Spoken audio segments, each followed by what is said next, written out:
time opening. We have an eye, sort of a nostril, 2 teeth. One of the teeth has a small cavity. Close call, folks, but I think we got here just in time. Presented by Maria Menounos and Kevin Undergaro. This is Anatomy of a Movie. In-depth discussions and breakdowns of various movie titles. And now that you've seen the movie, let the dissection begin. And welcome, everybody. Thank you for joining us for Clint Eastwood's latest foray into filmdom with his adaptation of Jersey Boys. I'm John Comerford. I'm joined in the studio by Sherry and... Sherry. Hi, guys. This is Sarah Stratton. Hello, everyone. I'm Marissa Serafini. And, of course, Phil Svitek's in the booth helping us out. Thank you, Phil. So, ladies, what did we think? This music is just so appealing. I get lost in it, and I think that the movie did a really good job of highlighting it. Mm-hmm. I liked that they brought the hits to the forefront. I liked that they gave the songs like these underlying tones. I liked they also put it in like more of a soundtrack level as well. I thought they did a really good job just focusing on that. Overall, I thought it was fun. One of my favorite moments of seeing this film was I was walking out, and there was this older gentleman walking out kind of alongside me. And I wasn't talking to me or anything, but he was like, you could tell he was so happy. Like this movie like made his week, and he was actually singing, and he was like doo-wop singing, and his voice was like really low and like really rich old man voice. And I was like, and it made me so happy. Like I did have a couple of issues with this movie. Like it wasn't like it's not going up as my favorite musical adaptations in film, but I really enjoyed it, and I think that seeing him really enjoy that made it so much better. And I have a couple friends who also had similar experiences, so let's talk about that later. I mean, yeah, this what they did, they captured the essence of Jersey Boys from that time period to now, and how it affects so many different people, the older generation and even the younger generation. I mean, we're younger, Sarah, and we still enjoy it. So it really, you don't have to be a certain age to enjoy Frankie Valli and the Four Seasons. And I've always loved Frankie Valli because my dad grew up in the 60s, so I kind of grew up with this music too. I was very familiar with Frankie Valli, and then also when I knew they were doing the stage production of it and the touring. I was in Illinois at the time where it was playing in Chicago, and I really wanted to see it. But at that time, back in like a few years ago, I was heavily involved in musical theater, and we would play Jersey Boys as warm-ups. Wow, and there you go. We would play the Jersey Boys songs and just have fun, and you know that was a great vocal warm-up for all of us. So I've always enjoyed their music, and then knowing that there was the Jersey Boy film coming out, and I told Phil a few months ago, I was like, we're not doing Jersey Boys for Anatomy of a Movie. I'm putting it on our schedule right now. We have to cover this. So it's because of Marissa that we're actually sitting there. There we go. Thank you very much, Marissa. Yeah, so I enjoyed the film immensely too. I'm a fan of musicals. I know that's strange to some people because they can't understand the genre, but I like musicals. I also like the film adaptations of them. And I had a good time with this. I thought they did, like, as Sarah mentioned, I thought they really made the songs to the forefront and brought that. And let's face it, you want to come out of a musical humming the tunes, and I did, as Sarah did, and Sarah's friend, Miss Roxy Stryer. She's been on here a few times. Yes, she has. And she also liked it. Her thing was she was one of the youngest people in her theater, right? And she got not only a musical experience, but her audience was singing along. Wow, there you go. She said it wasn't quite the belting out notes, but everyone was literally humming under their breath, and so she was just like so excited by that. Fabulous. So, well, let me start with asking this. Now, you both are fans of musicals, I take it, Yes. And I know Marissa's been in a few. Sarah, I have been in a few as well. I can't say I've been in Jersey Boys, but I have. I've loved watching musicals since I was a kid. I've loved going to watching them on film, watching them on Broadway. Right. I've been in them. I started doing them when I think my first musical was like in elementary school. Wow. So yeah, I've done a few, and I know how difficult it is. And I think it was one thing that made this film really interesting afterwards that I learned is that 3 of the 4 Jersey Boys were from Broadway. They Yes. were Broadway actors, and then they brought in Lindsay Piazza to do Tommy DeVito, and he was the only one not from Broadway. And I thought that was very interesting. Because normally for films, they usually change out the actor for somebody who's more and known for a film work. Exactly. And I thought that, first of all, being that they had a lot of experience with the characters, I feel like that made it very easy for them, or easier to get into character. Because Clint Eastwood said himself, he's like, these people have been devoting their lives to these characters. But it's a weird balance that I think they accomplished really well, because there's a different dynamic when you see them, singing to the camera, or they're like playing on the Ed Sullivan Show, or they're on stage and they're giving those like winks and stares. And that to me is very Broadway, but it's also, I think, really a good story of how it was portrayed when they came out. And then you got kind of the difference when they were just acting amongst each other. Right. And I felt that they portrayed those two levels of each of their characters really well. I did feel like there was a difference between the stage performer and their everyday conversations, their everyday fights. And so I applaud them for that. And the fact they were singing live on this, I was like, wow, good job, guys. I guess they're used to it, but I feel impressive. like their experience already with these characters for so long on stage, they already had their stage presence, and they made their portrayal of these characters more authentic, because they know how their characters talk and move and like the storyline, so they're more invested in the characters. And I think that portrayed really well on film, because sometimes it is hard to transition from the stage to film, there's different aspects of it, but I felt it seemed seamless. And watching them, like, these guys are amazing. It's like they're made for these parts, and then knowing that they came from Broadway is like, yep, that makes sense. I completely agree. Also, I want to put a shout out, since we're kind of getting into acting a little bit here. I thought that the women were very strong in this, particularly Jacqueline, who played, oh no, not Jacqueline, I'm so sorry, his wife. What is Mary Mary was the character name. I can't remember the actress's name. Renee But Marino. her voice was so like strong and like in her chest. Oh, I loved her. I thought first of all, the opening scene, the way you intro her, it was a great scene for her. It was amazing. And, she played a wonderful character. The one thing what upset me was that they relegated her to the obvious, and then her scenes, they were all things we had seen before, and they never went anywhere. And it really bothered me, because she's such a great character.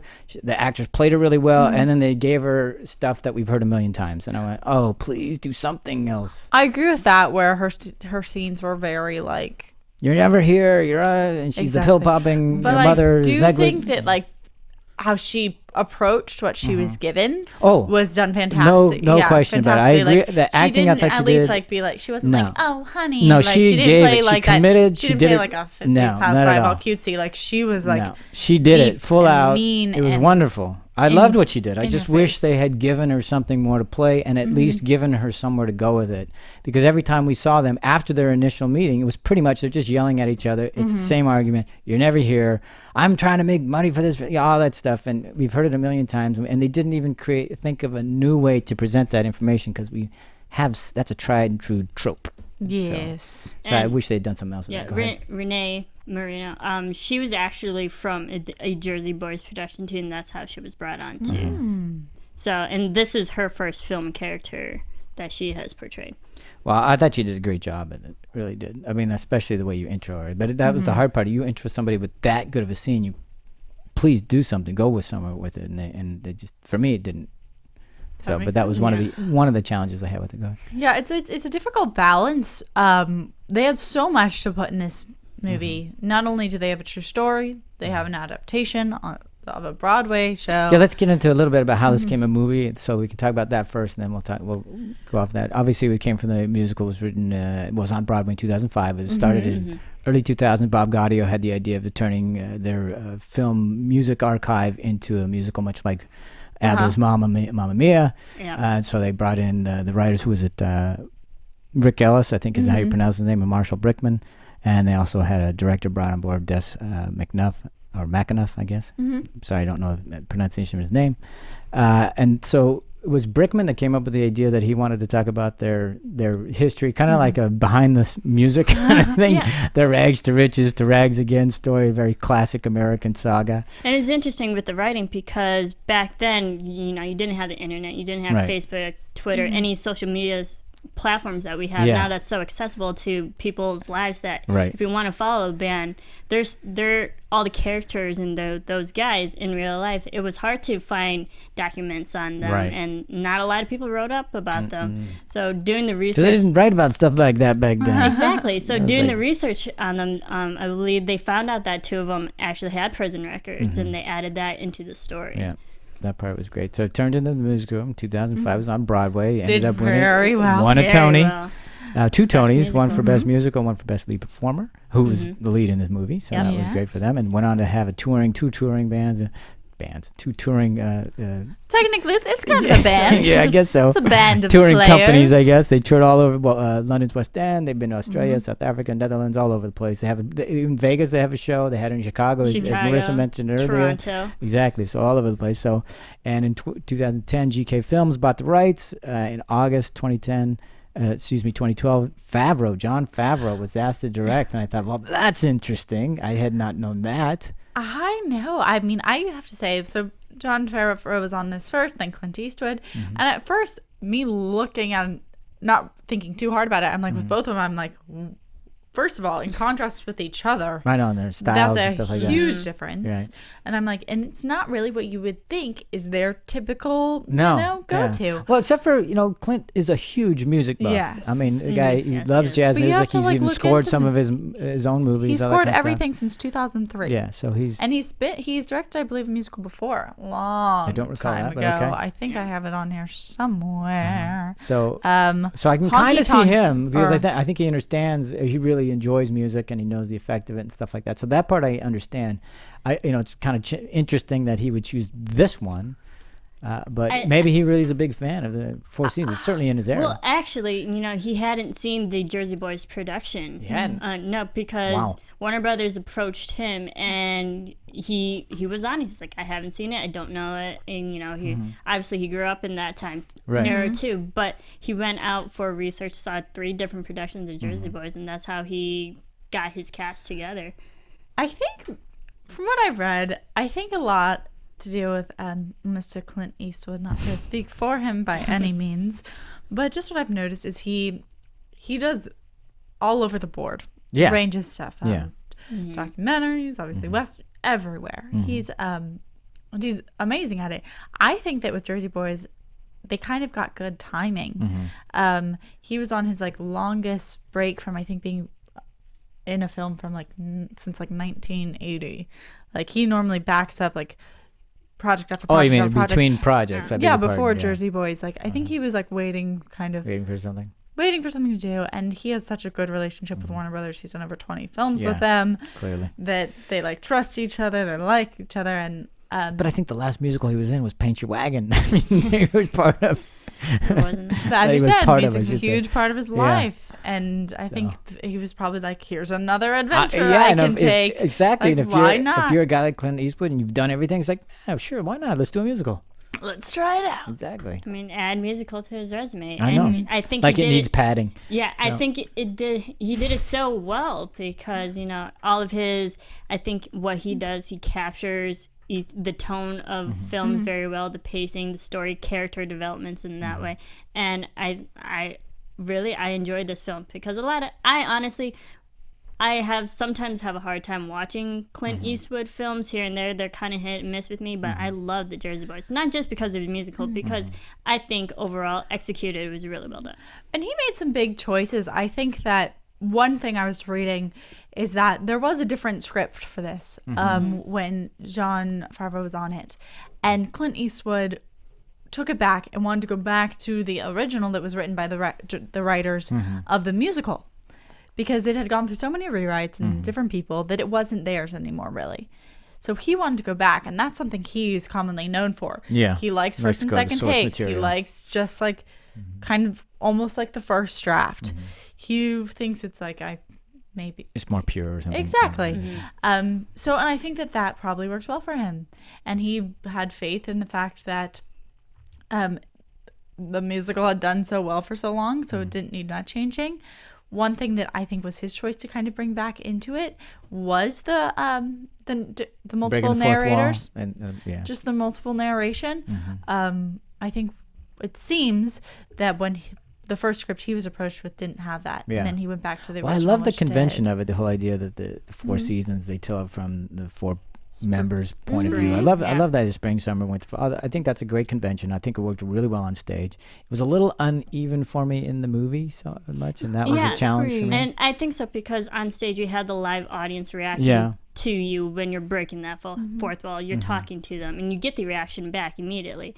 And then in film, sometimes it's used, and then that's the delayed reaction because the audience is there, but they're not receiving it when they're filming. So those kind of conventions cannot translate as well.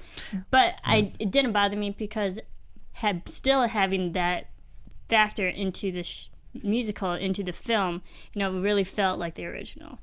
Yeah, it did. But I did you have issues with it or any concerns? I don't know if it's an issue as much as I liked the idea of it. I liked that, one of the taglines of this movie is along the lines of like, who you're getting the truth from. Yeah, and we every all person's remember it truth. the way we need to. Exactly. And I thought that the narration was assigned to that. Like where it missed for me was on 2 things. One, I didn't feel like there was an exact order to why certain people narrated certain things. Like I needed some sort of, I don't know, unity, symbolism to where they made their entrances with their narration, because you're not getting all the narrators from the beginning. They get added in along. And so I thought it was like, is it when they actually learn what their truth is? I was searching for the reason that they were when they came in the way they prone did. to speak the fourth wall. Well, originally it was intended that it was spring, summer, winter, fall. And the spring and summer were the ascendancy of the group until they get to their zenith, which is the act break, and then and then it's the fall and winter, which is of course their downfall, etc. So that's what it was originally intended to do. But I had challenges with it because it felt like that wasn't part of this particular thing, or at least it wasn't as specific or organic, I should say. Like, I don't know if it just needed like a line to Something. tell me that, like in the summer of, in the fall. Yeah, I don't know I about don't that know if part there of was it, some sort of thing, but I was just like, okay, well, I understand that this person has a point of view and is bringing forth some aspect of the story that I wouldn't have gotten if they weren't speaking. Like, for instance, when they're on the Ed Sullivan show, and then finally he starts talking and he's like, but really, this is what happened. I was like, oh, so that's your truth. That's what you're hanging on to. Exactly, yeah. But there was there wasn't a form of like why each one or a connection. The structure of that was a little bit. It was a little off. And then on top of that, the other thing that I found really weird is I think you're waiting so long, in my opinion, for Frankie's. Yeah. And they hint at it they multiple hinted at it. times. Right. First of all, when you get his voiceover, then you're following him through his apartment, and when he's about to break up with the redhead. Right. Like, they trick you into thinking that might be a narration for a little bit and not talking to her. And then at the end, they have a couple of tricks with the camera where they're like zoom into the close-up. He gets a look. There's even one where he looks to camera, and they're still not giving it to you until like the very end, and he's like not even himself. He's just he's the older version. And I was just like, I don't know why you're trying to trick me, because I don't even see a reason why the other ones were doing it as opposed to why he is not. Yeah. I thought about that too, because we had so much of the voiceovers from the 3 other guys, and then we were waiting for Frankie's. But I felt like the last act was all Frankie's, because we did see his story. Yeah, I think that was the point they were trying to make. It was really pretty much his story at that His point personal without him actually story narrating it. But it was a challenge there for me, because the first act was all Tommy's point of view, and it seemed very heavy, and then it just kind of diminished as we went on, and I went, and that for me was just it didn't hold as well as it did as I watched the stage production. And I loved the convention of it, and I was missing it the way I remembered it, and so that was a challenge because I couldn't trying to get out of what I wanted it to be rather than accept it the way it was. I think that the weird part at the end of the film, and I will give it that, when they're all finally together and they're performing and they're their older selves, and then they're going one by one, their voiceovers, their last say. Right. And then we finally did get Frankie's voice, and then we do it again. It was placed, it was placed weirdly in the middle. You'd think he'd be at the end, but it was like two guys, then him, and then you would think Frankie would bookend everything, but he didn't. Exactly. And if it was, I like the beautiful idea that they kind of each in a way get a fourth. That would be really nice. To me, it just didn't. It didn't track real well. Yeah, it wasn't. There wasn't a consistency or I wasn't catching on to the. This is theirs. This is his. This is his. Yeah, or they found out what their real story is, or they had a big emotional shift. Yeah. And Frankie had so many like emotional things that hit him, and I was like, why is he not talking to us? Why are you trying to trick us? Why are you trying to make me think he's about to do this and then not doing it? And then when you present it, I do get his, and then we repeat. I was like, why do we have that repeat? But I do the narration in general. Yeah. Like when it first started, didn't bother me. No, not at all. I It was also kind of knew fun. it was coming. So it was kind of fun. I mean, it's a little, Goodfellas-esque and stuff like that. And a lot of people had issues with that. I didn't, because I already knew it was coming, and I enjoy that. I love breaking the fourth wall. I don't have any problem with it, even if it's in film. It's okay. It's a movie, for crying out loud. And especially this particular movie is about the way we conveniently remember things, because we all remember it, and that happens all the time. It's like Rashomon effect. Exactly. So I kind of like that, playing with. We don't know what the truth of it is, and I'm sure there's bits of truth and bits of lies in all of it. I agree. And I think that on hitting the fact that this was a story not all about them being famous or being loved, they did add all of these, darker moments in their lives and troubles was really important to me. And it wasn't your typical, like they showed a little bit of the fan craziness. Yeah. But it wasn't overwhelming, like, no, they didn't. This is a beautiful performance. Look at all these hit records. Look at all the fame. It was much more the other side. It was much more of all the hardships they were going on, and even in like their biggest highlights of their career, the actual focus wasn't on those shows or I those actually performances. missed a little bit of it though. I wanted just a little bit of it, just was like, because I didn't get to see I saw their ascendancy, and then I was like, what,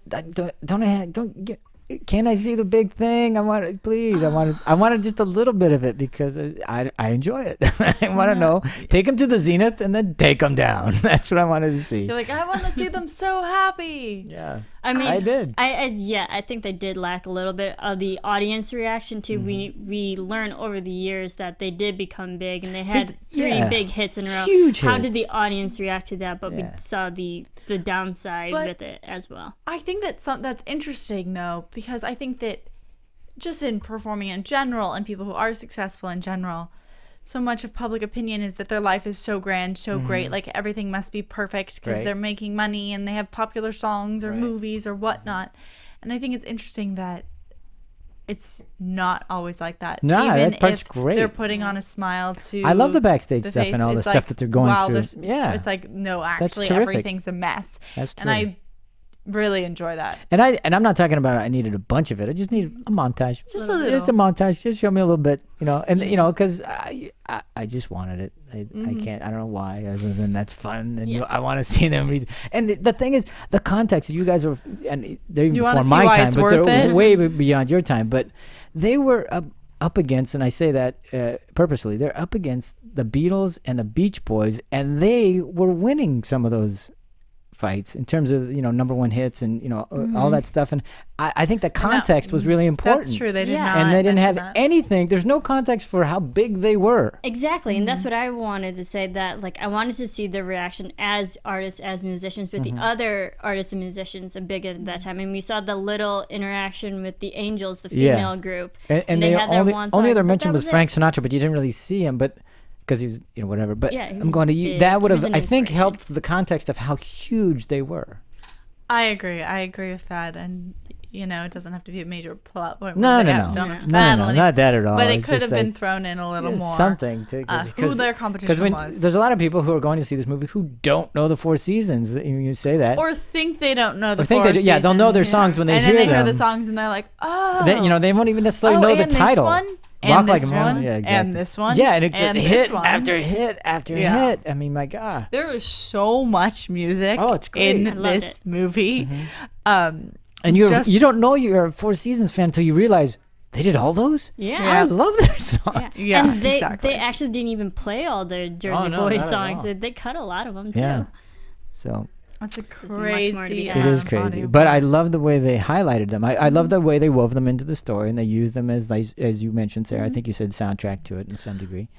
I liked how Jersey Boys, the film aspect, I think, did for me. It really explained how their characters came to this story and it came to this song. Yeah. And how, the transitional periods that may not really portray well on stage. Like, I'm going to use another example, Les Mis.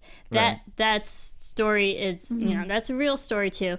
But overall, the musical play is really all just the music. But when they translate it to the film, I can understand how someone got from one place to another and how they transition into the song. And I think Jersey Boys, the film, did that well. How this song came about, what's the meaning behind it? Right, and I always love.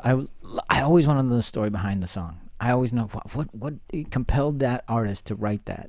But it was interesting because in the musical, the stage production, late December 1963. Was about his losing his virginity. Yeah. They didn't use that in the movie version. They used a different song, and I went, "Why? That's such a great." I mean, I don't know why they made that choice. You're like, I just wanted that. It's like, why? I mean, it's so perfect, and then they chose to use a different song there. And it's like that didn't make a hell of a lot of sense to me. Yeah, and that's one of the few songs that's actually not sung by Frankie. Yeah, it's sung by the other. Bob by Bob. I think that's probably why. But why? But it was a huge hit, and it was about him. It was so character driven. I think though it was like because he was he was a teenager when they brought him in. He was a young kid. I think that the reason why is that they wanted the songs to be about Frankie. Well, yeah, I think for me that was a bad decision. Yeah, I mean, just an opinion. It varies. But yeah, the one thing I was wondering what your guys' opinion was, Frankie's daughter. Yeah.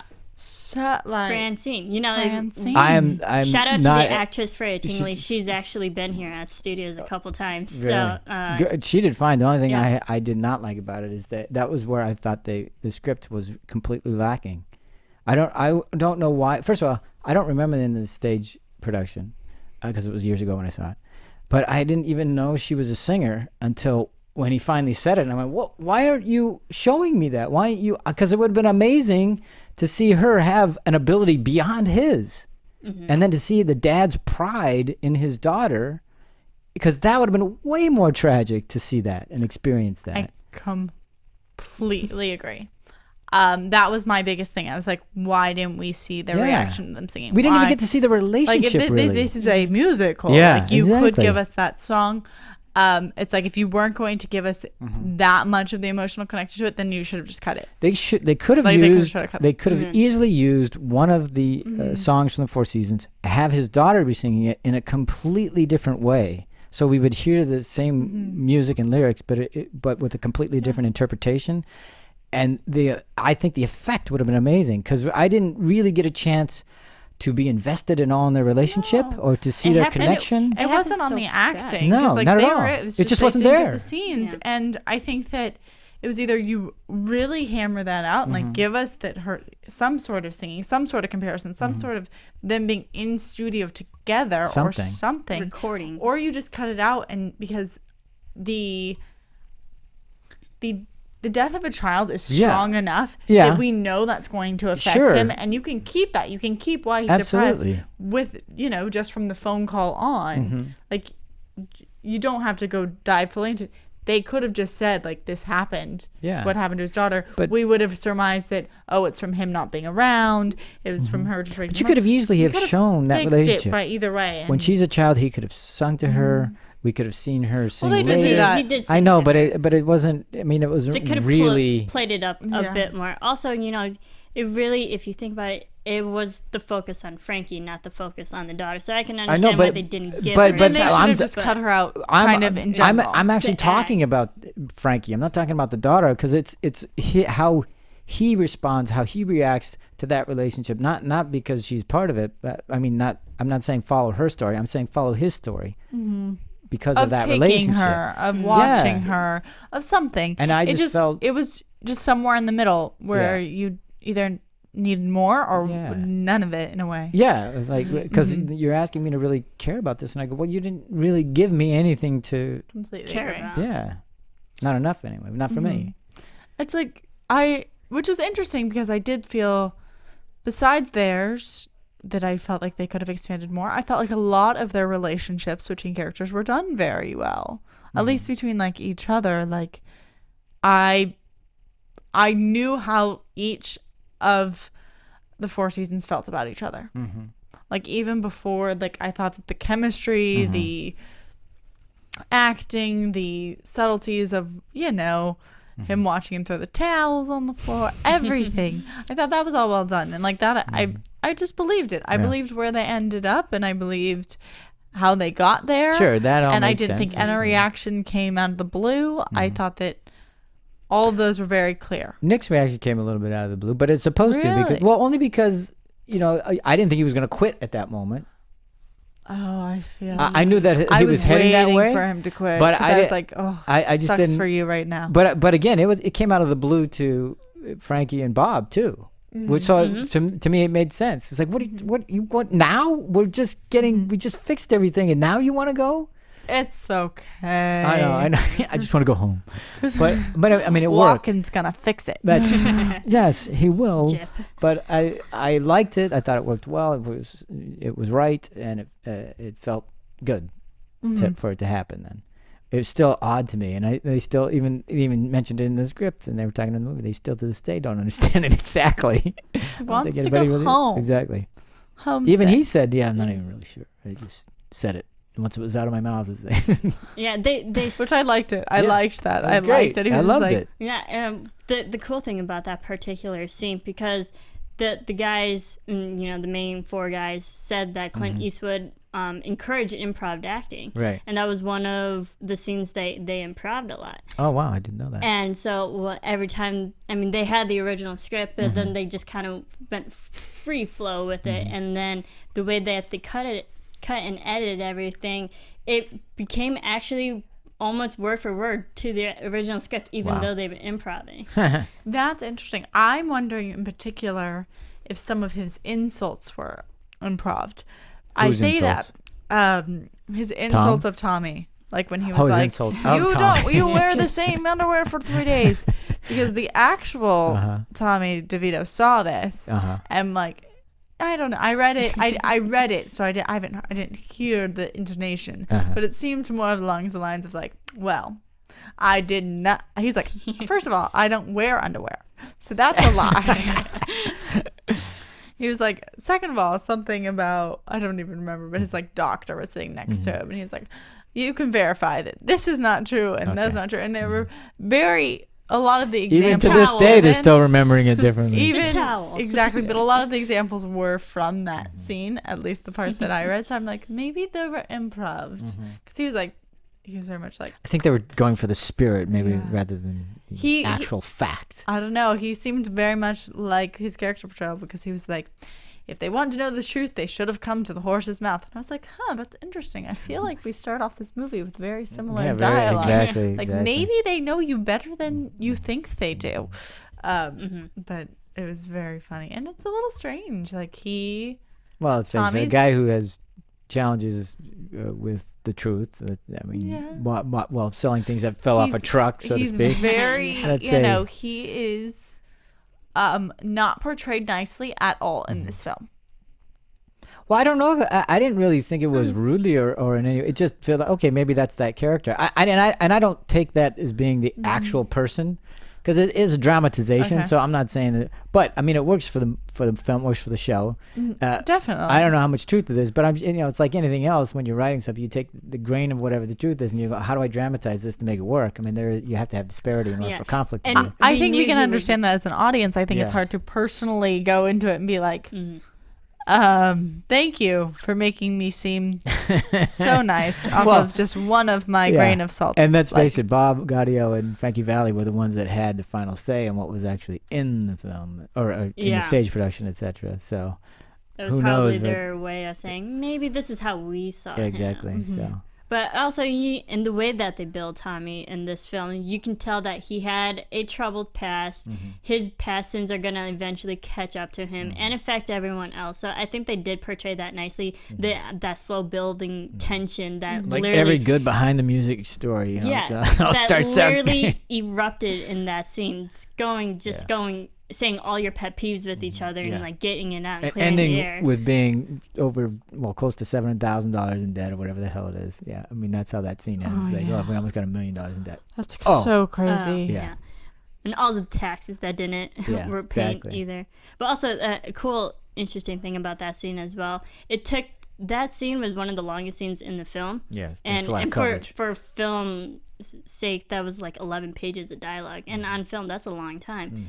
And they were slated to film 2 days, but the thing when they were filming in natural light in that living room, so they were losing daylight. That's why it took them so long to film that one particular scene, because they had to. I'm sure it was like 7-8 guys in that room. Yeah. They had to like It's a lot of adjust the coverage. light for every And single I'm sure person. he still brought it, Clint, as he always does, on time and And under budget. I was just gonna say, and probably under budget. And you know what? That's why he's made over That's 20 movies for them, because why He's not? You're efficient. gonna give me Okay, so speaking of the making that in budget, so to speak, what was with the green screen driving scenes? Oh my I was like, gosh. what I is? know I don't it's get that, it. What is? Thank you. Are they trying to harken back to a bygone era when we used this technique, or was it they just went that way because it'll work? Know, It's but cheap. it looked awful. It did. It was like, what is especially that? the front on view. It was horrible. It was so bad. It's horrible. And I the only thing I can think of, well, it's obviously a specific choice because they're not trying to mask it at all. They're not trying to make it great. So it had. I mean, don't you think it had to be a specific choice and stylistically? I was trying to convince myself that maybe it was something that was wrong with my theater. No. Or something. Like So I relegated I to a was taken specific out of choice film. in that, okay, this is how they used to do these driving scenes back in the 60s and 70s and stuff. So that's what they're doing. But that was my only then guess. Where else did that make an appearance? Nowhere. In the But film? I agree. No, I agree. Like, if you're gonna make a choice, then you have to. Well, I mean, the do only some sort of. again, I'm rationalizing like crazy Yeah. because it did take everybody out of the film. I go, but why would you make that decision other than to? I mean, I can't equate it to anything else because it had the look of the era. So that's the only thing I could think of. But Until otherwise, that I was like, point. "What are you doing? Why are you doing this? You're killing me." But it was off-putting to everybody, wasn't it? Yes. Yes, very. What? Completely. I mean, if they were in the regular, I if couldn't the tell film you was what they regular even- color, maybe it wouldn't have been as obvious. Yeah. Because you had the other color to blend in well, but since there was that color filter on there, very odd. it made it more. I have to say, when it obvious that first, it was green. I started laughing as soon as it came in. I went, "What?" I started laughing because I thought it was a joke or something, and I went, "Oh no, they're staying with this." You're like, Oh, wait. okay, all right, we're gonna go here, and it completely took me out of the movie. Completely. I Absolutely. mean, I got back quickly enough, but it was very strange. I don't have a justification for this, and I wish I did. I think that I don't know. My justification is like maybe there were other scenes like this that got cut, but it's 2 hours and 15 minutes already. Yeah. So I mean, how much got really cut? Well, I don't know. I mean, the stage production is 2.5, I believe. I'm not sure, but I believe it was about 2.5 hours. Of course, that's probably with the intermission, so it's probably roughly the same running time. I thought it was a little long. Was it the movie? Mm-hmm. The film 2 hours 15 minutes. I did too. I didn't really think the editing was bad or the pacing. The pacing that I really had a hard time with was Tommy's speech pattern. There was this kind of a little, for me, it was a little laborious. It's like I wanted this guy to be sharper and like that. Bastard. I loved his portrayal of him. Yeah, I thought I know him from Boardwalk Empire. Mm-hmm. So to me, I was like, he's really found this.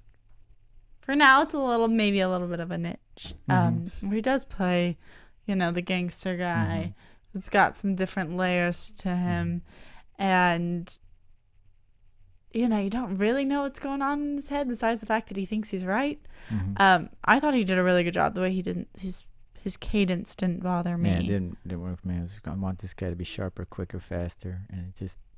He took a lot and of every the time movie. it kind of was like, let's go, and that's the only time. But for me, the editing wasn't so long. It was just when he would again, and for the first third of the movie, it's him. Yeah. And for me, it was like, oh my gosh, please. And, Talk a little faster. Yeah. He's explaining everything. I know, which is another reason why you got to move. Let's go. There's a lot of expos. Move it. Yeah. My thing with the editing was pretty well. The pacing, I could understand everything. My question was the time jumps between everything. It was so different. I mean, we went from like 6 months to another 6 months to 2 years. And a lot of times, but, knowing the songs, like December 1963, Right. you knew like what Where you were in time time and space. in the year. But a lot of times they would go from one thing, all right, they're on their tour, they're on their second tour. Like how much time has passed in between? They didn't really explain that well. I had to figure that out for myself. You It was being a detective. Yeah, I'm like, okay, we're at this point in their lives. Okay, we're 2 years later in their lives. That those transitions weren't as clear cut to me. Interesting. So there was a lot of talking information. Yeah. But we were missing some information on time and on. Did anybody ever get lost? And besides that, what you were just saying, did anybody get lost in the story in terms of where it was like, what the hell? Where are we? Because other than No, because I mean, we can obviously tell all these inner feelings towards each other and slight hatred and resentment towards each other was building over the years. But then, having the missing the exact amount of time in between, like how long has this been brewing inside of you to, lash out and stuff. So yeah, I mean, I can still follow the story, but then time in between. And I want to make sure that people know I still enjoyed it. I mean, just because I have these little things, they're nitpicky and stuff, but they're important to me because there were plenty in the script that I thought was a lot of fun. I love breaking the fourth wall. I've already mentioned. I especially loved when they did it, and for me, it was clever and very interesting and shit-eating ways, if I can use the term, beg your pardon. Like when they would just when they were watching the TV and the woman gets slapped and the big girls don't cry and he just does a look to the audience. I just love that stuff. I thought it was okay. There you go. I must say that for me was fun. I enjoyed that. Not the slap, but the way we got into it. And how that was very not what I was at all expecting. No, I liked that. I loved the hidden gem lines of inspiration. Yeah. I loved their producer. I really liked Bob Crew. You liked Bob Crew. Who was he played by? Let's make sure that we mention his name here. I would have to look. Mike Doyle. No, yeah, Mike Doyle. Mike Doyle, Christopher Walken. I liked all of their characters. I thought they were fun. They're very, I don't know, opinionated maybe. I think I'm from a very specific point of view. And that's something you find in musicals all the time, especially like on Broadway. Like people come in with this kind of archetypes. Very, very, very strong opinions. And I thought that they added some little twists, some little. They were more of the fun aspect to me throughout. But I love those twists, especially in the writing. I thought they were really well done and lots of fun. And because the audience is in on the gag, and then you get to enjoy that. And it's like, yeah. Yeah, I think the side characters, they definitely added their one or two lines that still made the story relevant. Joe Pesci. Pesci, exactly. That guy. That guy. I love that. Yeah. I mean, and the fact that it's true is great. And his influence in starting the Jersey Boys. Getting them together, bringing Bob Gaudio to the band. People might not know that. Yeah, exactly. And I had just no those idea. little things in between. I don't know if I had just forgotten that. Or it was a total surprise, and I was like, what? Yeah, I just love. But again, that but Joe Pesci. But it makes sense. Exactly, it's great. It's wonderful. It's terrific. Overall, you can see how their story, the story of the Four Seasons, got a musical. Oh yeah, and got this movie because it's such an It's compelling. It's a very interesting Exactly. story, and it's a To watch story. these guys go The through rags to this. riches to rags again and stuff, and then Mhm. their final, especially because it ends at the Rock and Roll Hall of Fame induction. So I mean, it's a great story. It's a lot of fun, and I think it's terrific to do the Rashomon effect, to say it from different points of view, because we can all relate to that because our childhoods are the same way, wherever we come from. It's like, even your brothers and sisters remember things. No, we weren't there. We were, so Yeah. it's always that same way. Of course. So, but it was very interesting to me. And again, because it's a musical, you get to have the fun with time and space, and like, why are people singing? Because that's a lot of my friends hate musicals because I don't understand it. Who just all of a sudden starts singing for no reason, and they can't understand the genre. But I was gonna say, talking about like friends and family, like who do you guys feel like who should also watch this movie? Because I think musicals are hard to get people sometimes in the seats for. Sure. It's hard to like tell your guy friends or whatever, like, Well, first of all, hey guys, tell my let's dad. not watch the World think Cup they'll and let's go. I think they'll enjoy it because they know the songs, even though they're not aware of who sings them. They may not even know the titles of them, but once you hear them, you go, "Oh my God, those guys did that!" So I think they'll enjoy it just for that part of it. And so the only way I can say is just go. Trust me, you'll know this. You know this. You know the They'll music. understand the story because it's a classic American story, and they'll have fun with the songs because they've heard them. They know them. How can you not know these? The music. Even you guys are so young. Know these Yeah, songs. I would tell my dad to definitely go see this because Yeah. he's not a big musical fan, but he does. He knows this era. He knows this music. Yeah. I mean, it's one of those films that can appeal to so many different audiences. You don't have to know that exact time period, and that's what I think Jersey Boys does so well. It speaks to so many different genres. I agree. I mean, I think that it does need to get some more people in the States at this point. Yes, it does. Budget was $40 million estimated. Opening weekend, I think it's got like about 13.3. 5 million on its opening day. Yep. 13.5 opening weekend. Yeah.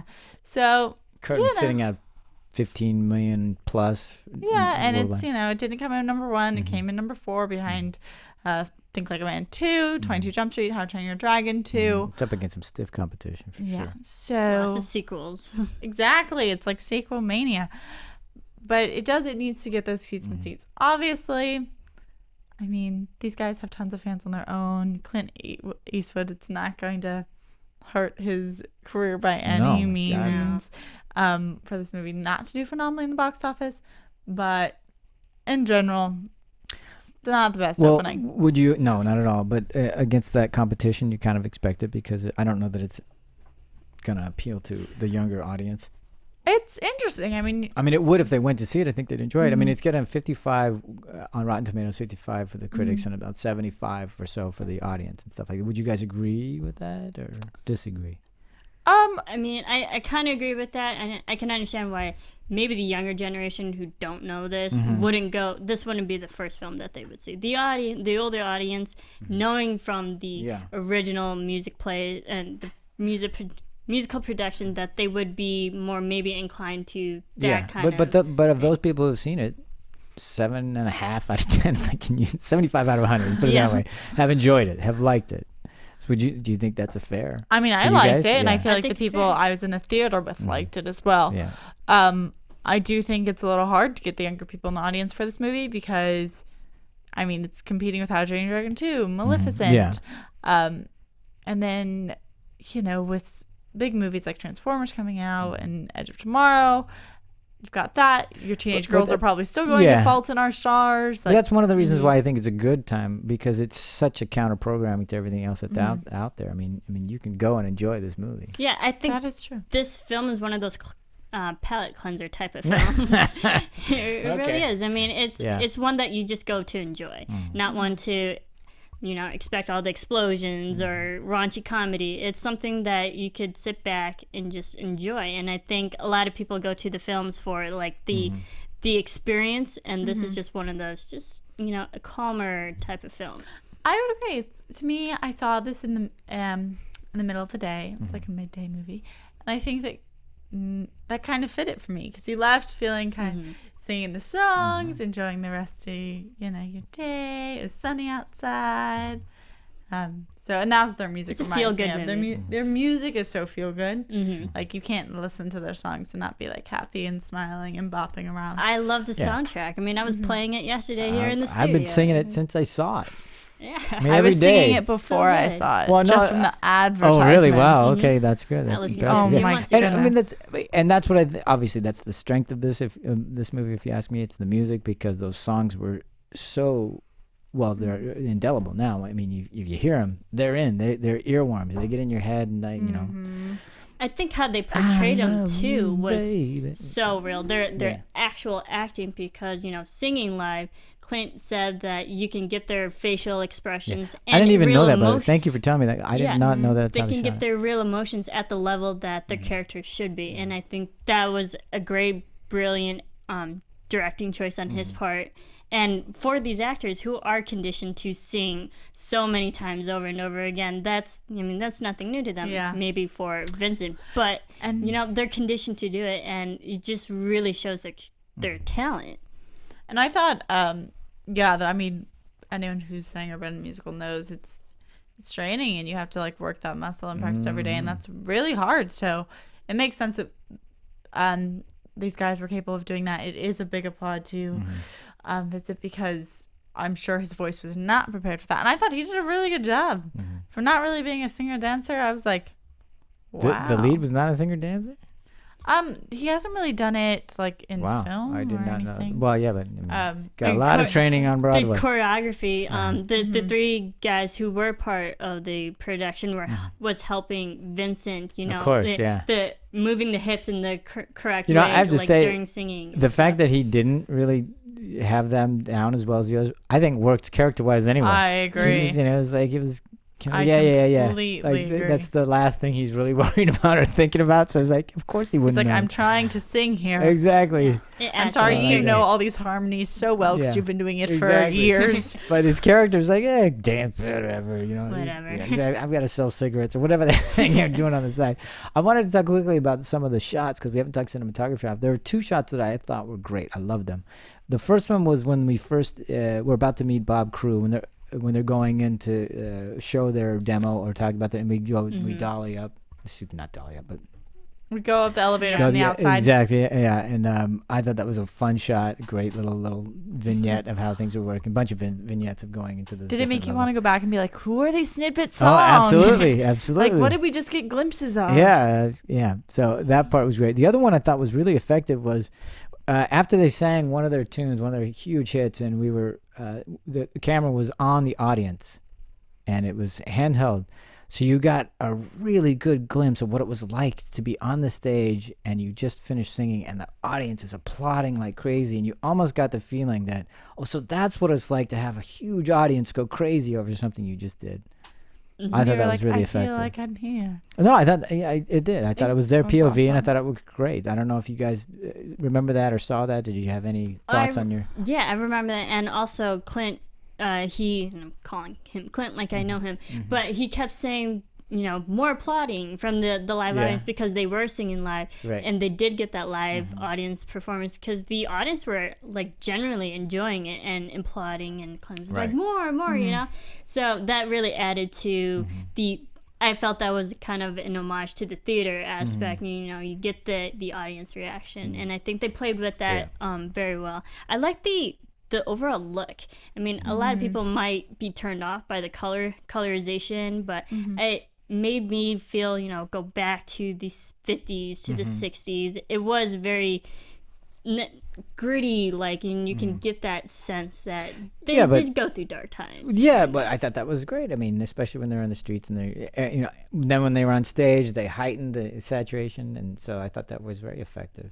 I thought it looked great. Yeah, I really like the look. I would completely agree with that. I like the clothes they wore. Oh yeah, a little bit about the clothes. They hired Deborah Hopper, who's actually worked with Clint Eastwood on 16 different films. So they've collaborated back since the 1980s. And she actually got for the clothing of the Gentleman, she used the inspiration of the different album covers of the actual Four Seasons. And, the corduroy suits in the 70s, the burgundy blazers when they performed on the Ed Sullivan Show. So, and then even the audiences, being back in that time, they had to dress over 3,000 to 4,000 extras. Oh, my, that is a lot of people. Yeah. From the performances, the audience, there's a lot of people, a lot of clothes involved that you wouldn't think. And all exactly, and clothes you have to make and do it. A little bit about Vincent real quick on his acting singing difference. He was asked if he was, because he was the only cast member not from a touring cast, how he decided to work with that, and his reaction was to say that he was part of this whole grand experiment. He says he has 3 dance coaches, a voice coach, and a guitar coach, and he spent 2 hours a day with them, a day with each of them every day. Wow. So, yeah, lots of training. Vincent. Really obviously wanted that. That was on Men's Journal, that information. So yeah, that's great to know, how much rehearsal he had to do. Because the guys who's been on stage, they had direct dialect coaches throughout their performances as well. So they're more, genuine with their acting. Here's credit to him, because I did not know he was not on stage with the other guys in the stage production. So I had no idea that. And again, for whatever misgivings or errors that may have shown up in the movie, I didn't really see any. But character-wise, it made sense to me that he wasn't as good as the others. So I just assigned it to that. Yeah, I completely agree. But I really liked his singing voice.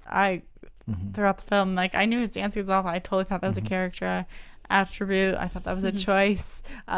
I don't think it was bad. It's just a little, it was a little smaller. Yeah. Everyone thought it was I'm going to hit with my left foot, and if it's wrong, I'm keeping it there, and it's gonna be amazing. And this is the tentative, I think I moved my left foot now. Yeah.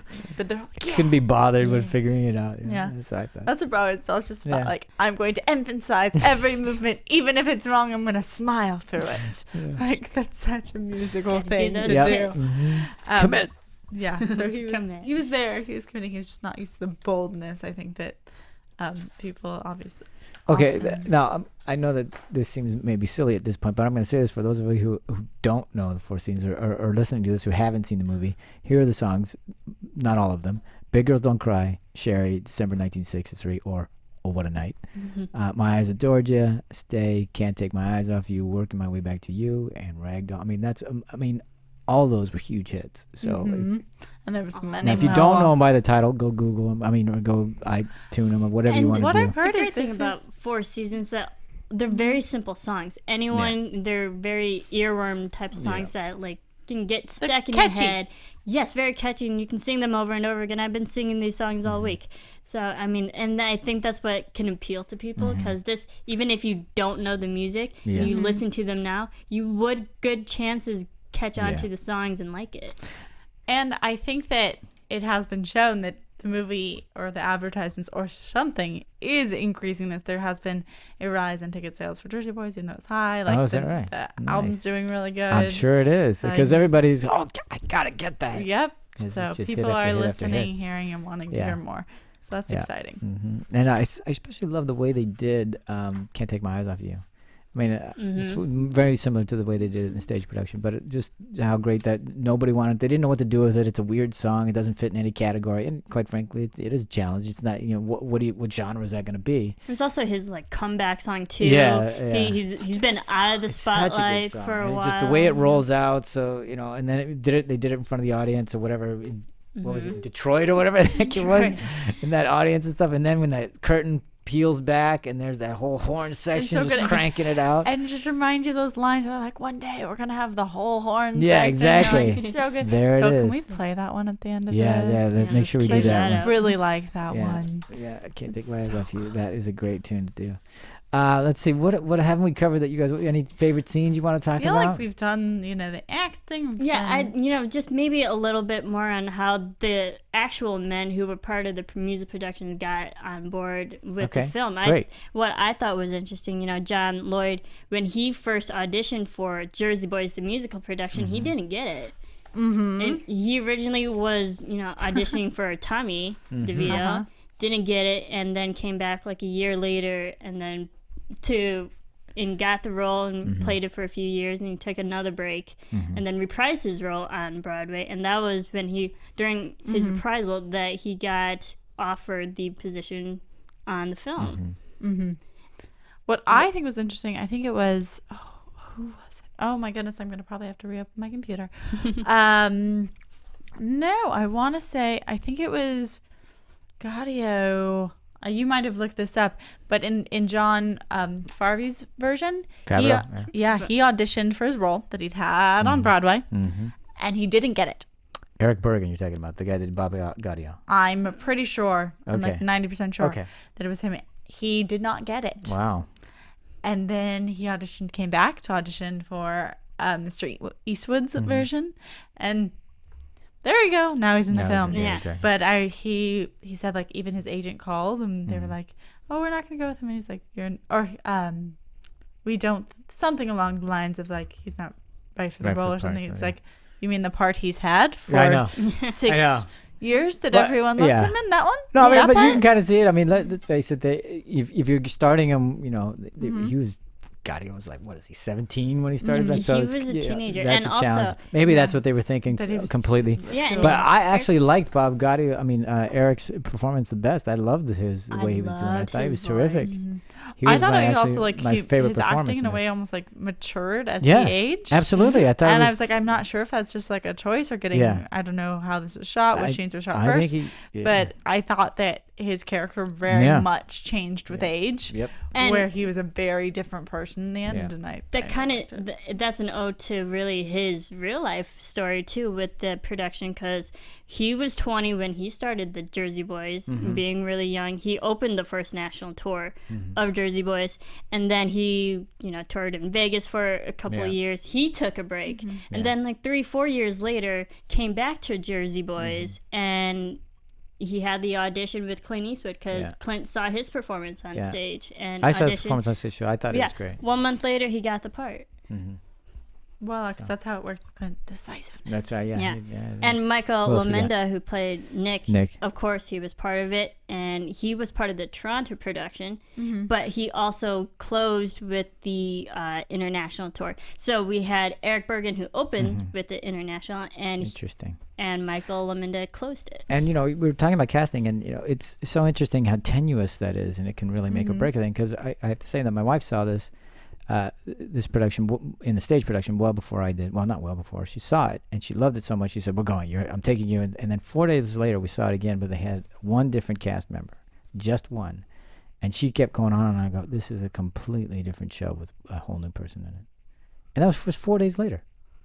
Wow. So it would be, I mean, I can see why they were really wanting to get it right. Because it can really change things. Yes. Just a firm yes on that one. one. One other thing that we were talking about that I want to make sure we mention, because I don't know how you guys felt about it. You know how we had challenges with the green screen on the front? Okay. I have to say, throughout, I thought they did a fabulous job with makeup and wardrobe and all this until they aged. And then I just had it's like, what happened?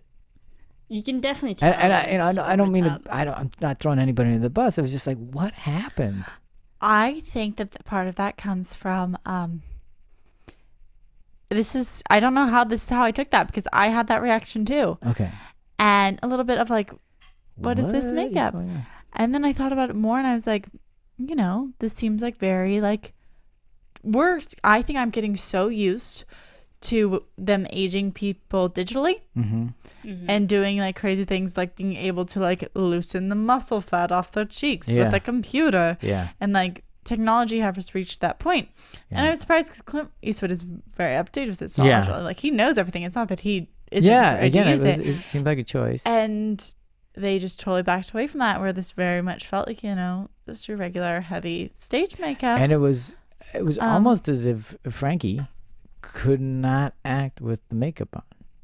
For me, it was hindered their performance. Yeah, it hindered performance and stuff. To a degree that I was like, what? I mean, really? Yeah. Might have been like, also, had they gone the digital route and enhanced that way or dehanced it. Yeah, it was the money. Sure. But I mean, I feel like they could have done it. Well, it would be one of the. It may have been a cost choice. Who knows? But I can understand if it was.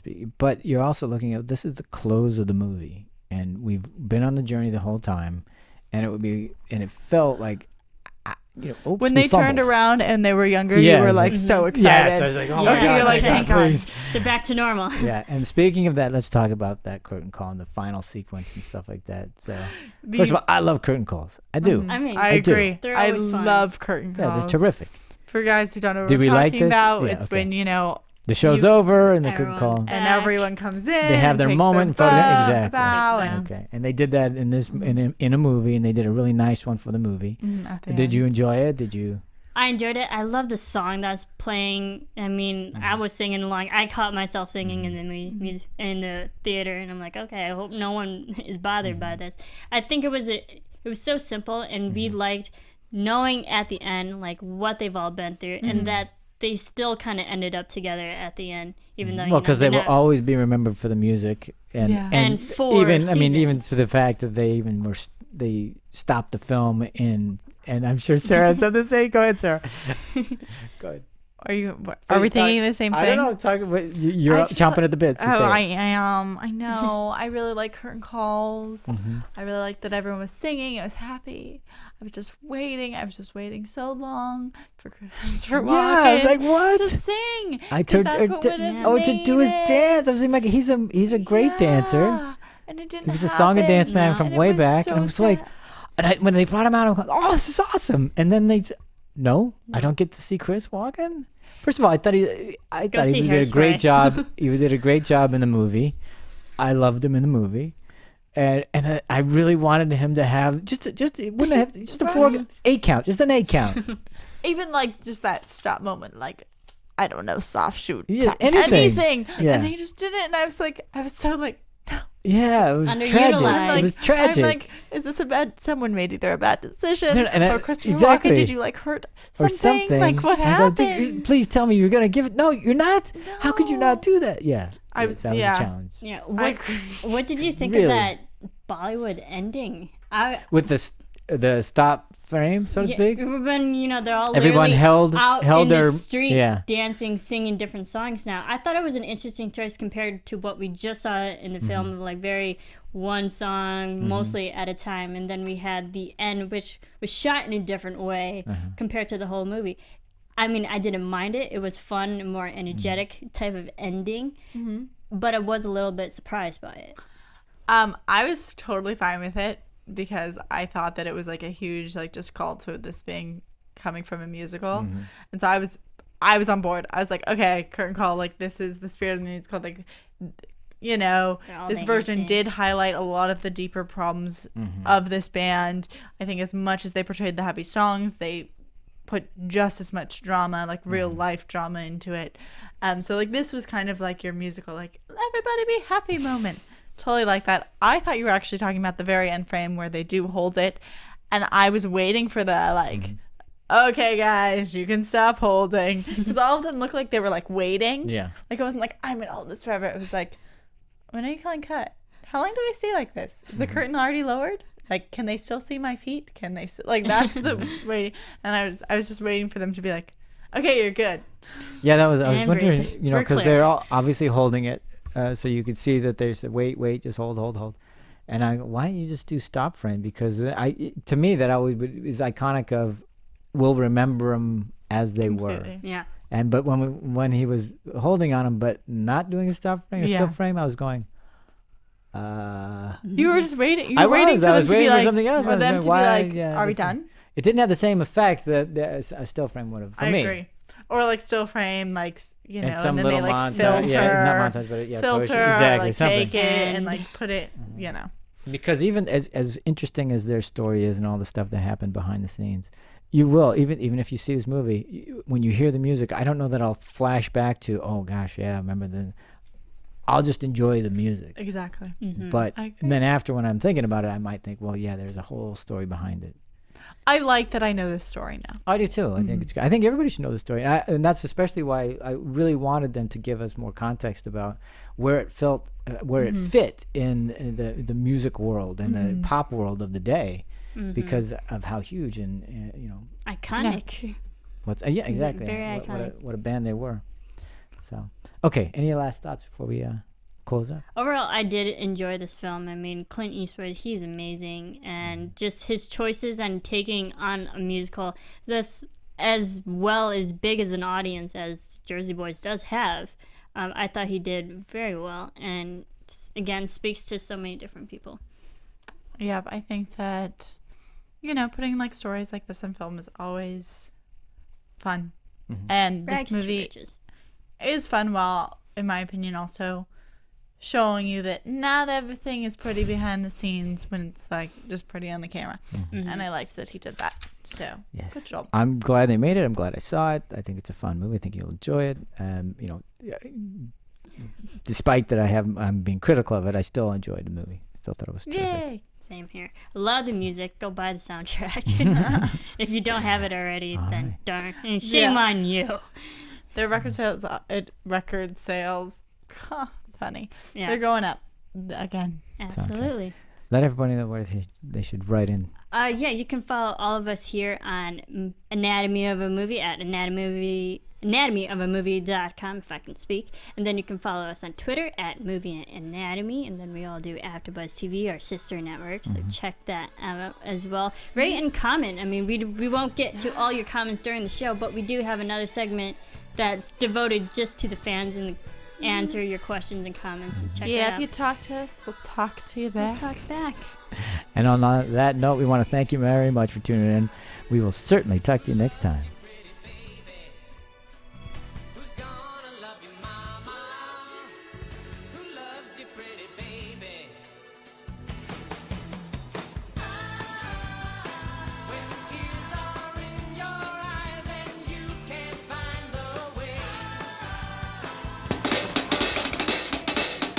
From producers Maria Menounos, Kevin Undergaro, Phil Svitek, and the rest of the Anatomy of a Movie staff, we would like to thank you for listening and subscribing to the show. If you have any questions or comments, feel free to email or tweet us. I'm Sir Richard Wentworth, and this has been Anatomy of a Movie.